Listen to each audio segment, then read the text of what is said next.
I'm going to share with you all of the details as to what millionaire agents do so that they can create some version of predictability in their business.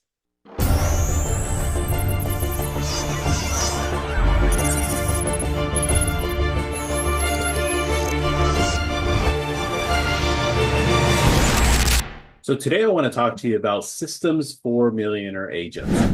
All right, so let's go ahead and jump right in. Now, why is this important? It's important because systems are a part of our industry, and it shows up all the time.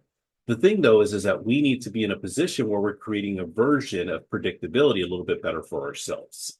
Now, an average agent or not a large producer, in most cases, they'll go and take a listing, right? We celebrate, we get excited, and we find ourselves in a position where we start to make all of these reactive type of decisions. What are reactive type of decisions?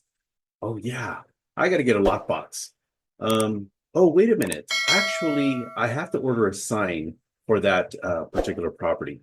Well, when am I going to hold this house open? We start to find ourselves in a position like this. And when you're taking a listing or two every month or every other month, you can get away with this. But when you're doing higher level of production, it's important that you start to build the system so that it starts to become a little bit more predictable, a little bit more ABC, a little bit more 1, 2, 3.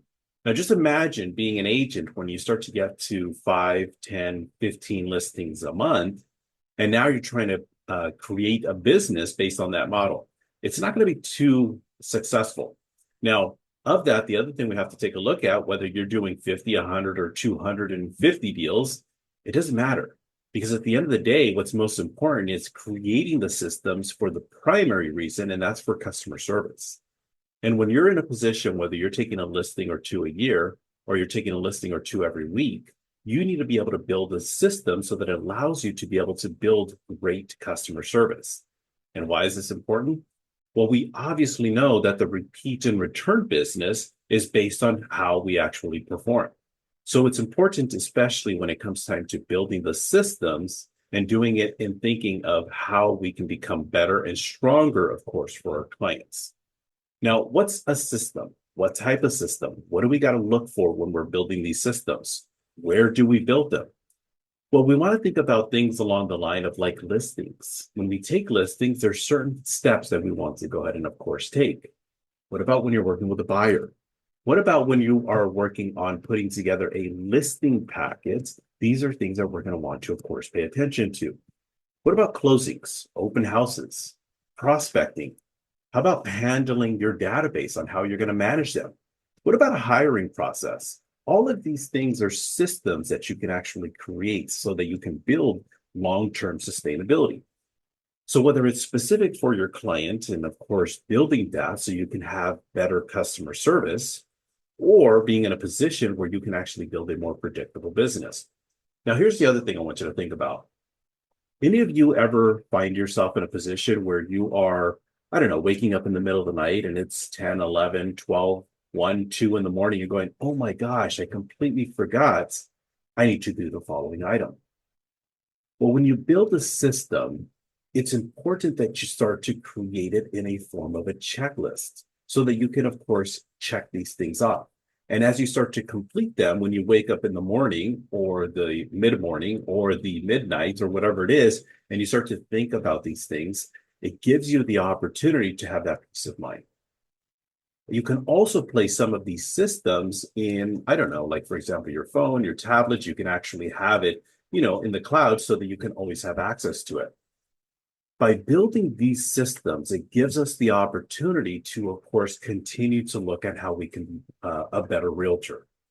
Now, if you're the type of realtor that finds yourself doing business in a reactive manner, you have to be careful with this.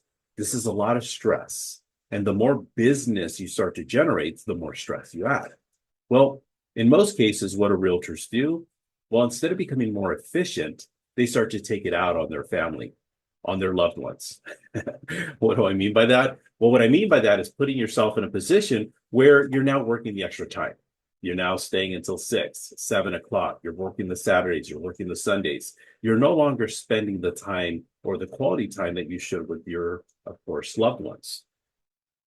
Now, by building these systems, it gives you the opportunity, of course, just to be able to create some version of control. We already know real estate is chaotic. Every single file is going to be different. There is no same one from one to the other. But what we can do is be able to create the larger percentage of that, whether that be 80 or even 90% of the file where there are some duplications. Okay. Now, how do we create one is the next question. Now, when we're creating this, what we want to start to do is we want to start to write down all of the steps, every single last thing we're going to do. Just write it down. Okay. Now, I know it's going to take some time and I'm going to break it down. I'm going to help you with it. But as you go through, you start to write down step by step by step by step. And the easiest way of doing that is just simply starting with a new file. Well, as you write it down, the next thing you're going to do is start to implement those steps. And as you implement it, you're going to realize how many gaps you have in your system. So now what you do, of course, is you start to make the adjustments. And as you make those adjustments, guess what you get to do? You do it again and again and again. And then eventually you start to realize you have pretty much a foolproof system. Well, you're not done yet, because in most cases, you start to introduce new things into your business model, whether that's social media, CRM, all of these things that, of course, start to get introduced. I've been in the business since 1999. And, I have stuff that's still written in paper where I can actually have, for example, on a Google Drive or something like that. So you always want to look at things where you can, of course, enhance that.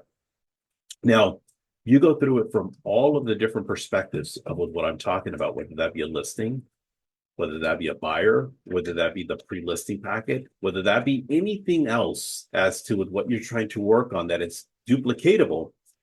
Go ahead and look at that and start to create that system. Because once you, of course, have it mastered, you're now finding yourself in a position where you can create, of course, that duplication.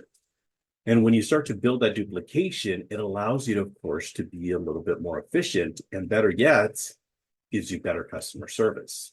Because now what you're going to be telling your clients is, instead of the, oh my gosh, I forgot to do that, now you're saying to your clients, what is going to happen next is the following.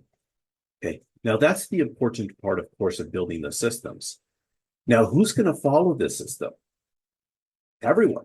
Okay. Ideally, if it's just you as a solo agent and you're doing 5, 10, 15 deals, awesome. Kudos to you. But in that, you're going to go ahead and follow the system, even if it is for yourself. It creates, of course, that duplication. Now, what you also want to do is, as you start to expand your business, you get to that next level. And of course, now you bring on an assistant, a transaction coordinator, you bring on escrow, title, lender, all of these other people, of course, that start to incorporate part of your business model. You can start to, of course, now delegate. Now, let's think where this actually takes place. Okay. Back in, I don't know, 1800s, I think it would be, or the early 1900s. I don't know when this was actually invented, but I'm sure you guys know of Henry Ford. Okay. Henry Ford invented the assembly line. The way cars used to be built, in most cases, they would take the car, put it all together. You'd have one person that put it all together, 3, 4, 5 people put it all together. But again, now, of course, you have Henry Ford that actually invented the assembly line. Instead, what he said is, okay, everyone is going to have a specialized job on this car. You're going to do the tires. You're going to do the steering wheel. You're going to do the whatever. You get my point. So now, let's say as an example, your system for your listings has 100 steps. Well, initially, you're the one-man band, the one-gal band. You're now in a position you're doing all 100 steps. But then you bring on an assistant. And now the assistant, you're going to say, hey, look, you take care of these 50 steps, and I'll take care of the other 50 steps. And then you bring on another assistant, or you start to further delegate to someone else. You now give your assistant 50 steps. You give someone else 10 steps, and someone else another 10 steps. Well, now that gives me only 30 steps that I have to be responsible for. Do you see how this makes you more efficient? And as you start to become a higher, better, stronger producer, it gives you the opportunity to go out and find more business. Well, Robert, what if I don't want to build my business and I want more time? Well, here's the best part about it. you can actually do more business, less time. You could do, the same amount of business, less time, or you can actually double and even triple your business with the exact same amount of time. That's how we become more efficient. So I want you to start to think about all of these different steps for all the things that we talked about earlier. Okay. Now, right now you have systems. The thing is that your systems are up here. And if you hire somebody, which is in most cases, most people that hire, not necessarily just realtors, but they don't know how to proper delegate. Okay. Or my favorite is the person didn't read my mind, right? Or we're expecting them to actually know what it is we're asking of them to. And until you actually put it in a systematic form, it's not going to be possible. Okay. Now, when do we do this? We want to do this ASAP. Again, remember, this isn't just for the agents that are doing high level production. Okay. My audience is basically agents that are doing business from 5 deals to 10 deals to as much as over 500 deals. So if you're an agent that's doing 5 or 10 deals, cool, kudos to you. If that's your goal, if that's what you want to accomplish, good. Make your business a little bit more predictable. Or maybe you are the 5 or 10 that want to start to do 20, 30, or 40 deals. The systems is going to give you the opportunity of the one thing we don't ever unfortunately get back, and that is time. And when it comes to time, we want to not only be effective, which we've talked about in other videos, we want to be more efficient. You understand what I'm saying now? Now, if you're an agent that is a mid-level producer, let's say, for example, you're doing 2 or 3 deals a month, now you're looking at, oh my gosh, I'm working 60, 70 hours a week. How do I actually do the same or more business in less time? Okay. I have coaching clients right now that I've helped either present or in the past that have done 150, 250, even as many as 400 deals, and they're working 30, 35-hour work weeks. That's pretty efficient in my opinion. Okay. So hopefully this video is helpful. Of course, I want to continue to put content out there. I'm going to encourage you to please invite all of your real estate friends, all of your real estate homies, get them to come over. And of course, I also have my other platforms, Instagram, I have TikTok, and then there's, of course, our page on Facebook, which is Top Realtor Training. We have over 2,000 members now. So I'm going to encourage you to make sure you're a member of all of the platforms. Make sure you're following me. And as always, your favorite coach here, I'll see you at the top.